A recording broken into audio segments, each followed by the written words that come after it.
New year, new you, but same full disclosure. Welcome back, everyone. All right, well, it's New Year's 2026. We're going to jump right into our Mortgage Vibe Check segment of the Close podcast, and I'll just hand it right over to you guys. How are lenders, vendors, people in the industry feeling the start of the year? I'm going to go with unsure, I Yeah. think. Is my word, because I think we've been in this situation where, one, we haven't had a jobs report for months, so that's going to come out sometime in January, and I think that's going to set a lot of the tone of how the Fed's going to respond to the year. But at the same time, I think at the end of the day, you have to keep moving forward, right? And so I think the people who are here, if you're still here, hi. But I think to that point, as we continue to see these high rates and all that, I think we're just going to continue to see more M&A action, people dropping out of the market. But at the same time, I think we're seeing one interesting thing I've been seeing, and I mean, we're also an example of this, is there are some people starting businesses, right? We started a title company last year, or 2 years ago now. And, there's a bunch, Tidal Wave just raised $22 million, right? So there is obviously interest in investing in this industry. So I think it's a question of kind of, where do we go next? Yeah, I think that's a really good way of stating it, of just, people are going to keep on doing what they're doing. People are still buying houses, getting mortgages, doing all of these things, raising money, starting businesses. It's kind of become the status quo.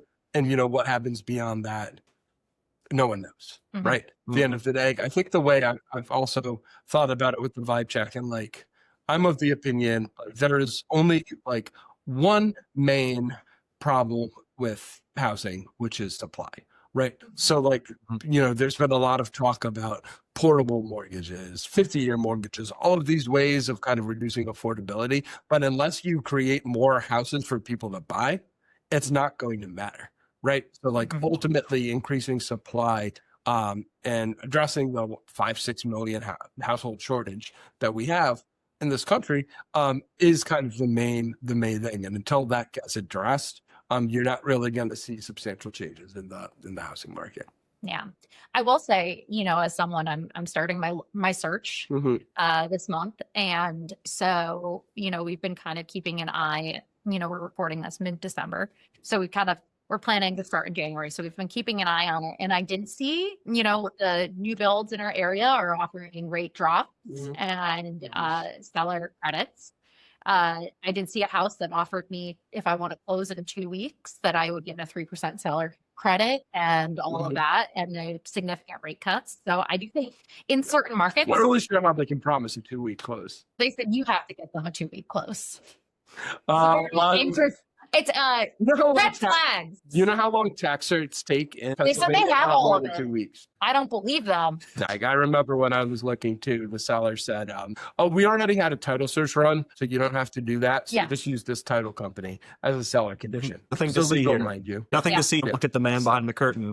Yeah. And I think it's interesting though, because the market that I'm looking in is probably a slightly less desirable one, because school districts aren't great and all of that, but it is still part of a metro region that is very booming. I think Philadelphia has a huge shortage, right?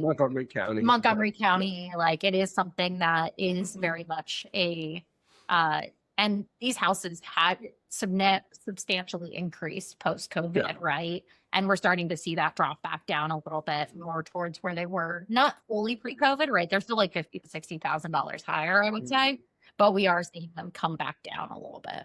Shifting a little bit, what would you say are mortgage lenders' biggest goals in the new year? And as a kind of a part two to the question to kind of tee up is, how can vendors anticipate those goals and strategize accordingly? Data integrity. Say more. So I've seen this a lot. You can't automate if your data is bad. I think that's a huge piece here. I think a lot of people are starting to put their toe in AI and then realizing, our CRM is dirty. It's dirty. It's messy. It's soiled. But to that point, right? If you don't have someone's, let's say I put my borrower names combined in my CRM instead of making them two separate people, right? If I'm going to have an AI chatbot call them, right? Do you want to be Jim, Sarah, right? Hey, Lena, like, I think that's something that we're going to start to see.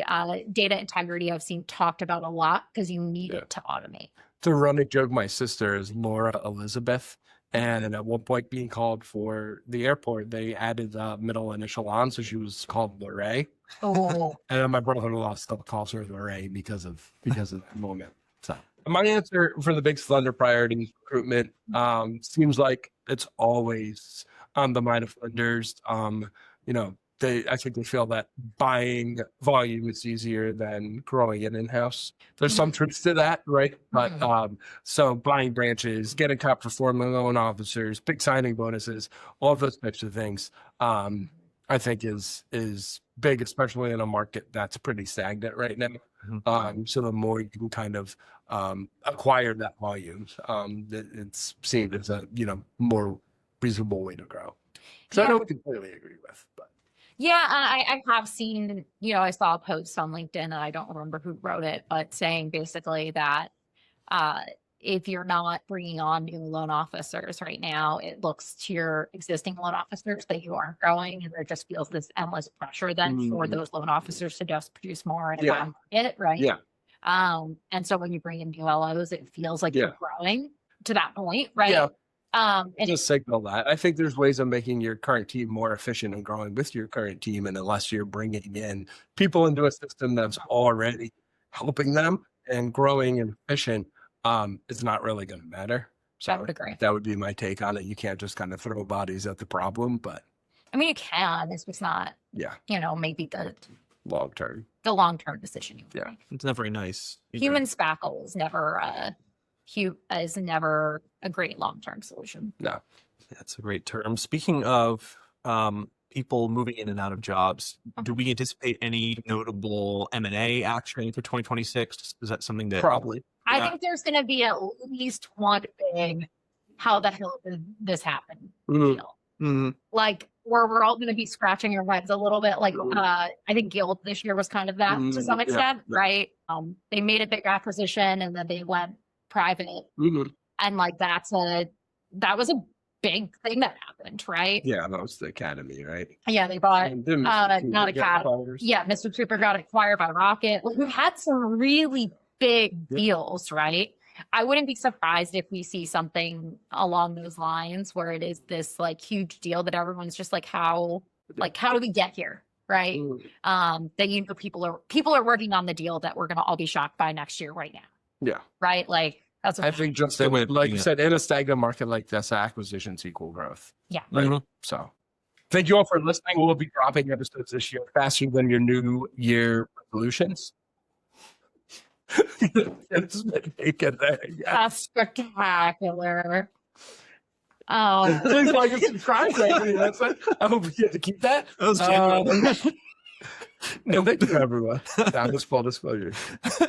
Full disclosure, I almost spat coffee all over Alayna's desk.